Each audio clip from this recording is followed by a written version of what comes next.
listening away.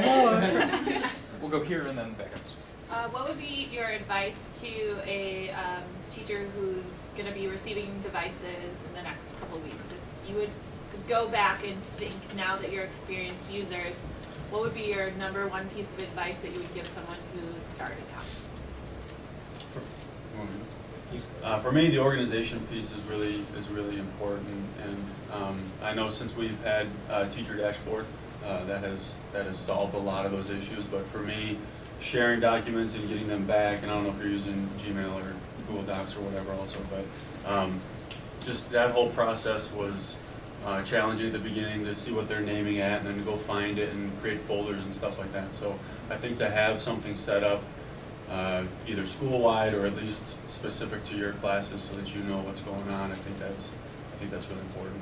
We did not roll out Teacher Dashboard until second semester. Mm-hmm. So hopefully you guys heard that by now. So all of first semester, all the responsibility for setting up the organization of sharing docs was on the teachers.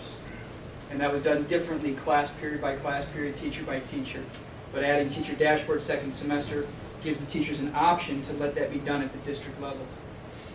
I'd say that probably starts slow. I think a lot of our faculty here, well not a lot, but a decent amount, felt very pressured to use the technology. And they didn't really know what to use, or they were trying to throw too many things into their curriculum, new things. And I mean, just pick a couple things that work well for you. You know, if it's using Google Docs or if it's using one of the other things, and run with that for a little bit and just add on to it, because you start looking at this technology, there's so much out there, and you start using it all, you're not going to really do anything that successful. So just a little bit at a time. And kind of going along with what Chris said is to keep kind of pushing along. You know, there were definitely times at first where I tried the technology and it didn't work for me. And it's very easy to just say it didn't work, so I'm not going to do it.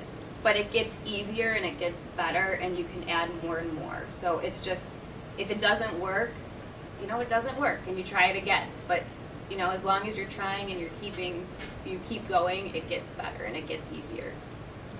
In addition to what Rob said, think about what your daily classroom routine is going to look like. You know, in addition to the collecting assignments and things, what are you going to have the kids do when they walk in? Are they going to open up the Chromebook first? Are you going to have something on the board? And then how are you going to present your content to your kids? I think that's one thing that I kind of went back and forth with, was deciding, am I going to have them go to open class first? Am I going to use Blogger, my Google site? Think about what's going to work best for you as a teacher and do what you need to do in that regards, you know.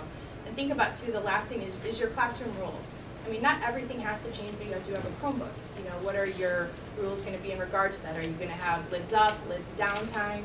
You know, and how are you going to react when they do something that they're not supposed to? You know, maybe go with your traditional rules or new rules. That's something to consider, too. And it's very easy for kids to adapt. I feel like that the kids at our school have adapted much more easily than the faculty with the technology. So, I mean, they're amazing. I mean, you throw some at them, they'll do a great job with it for sure. So.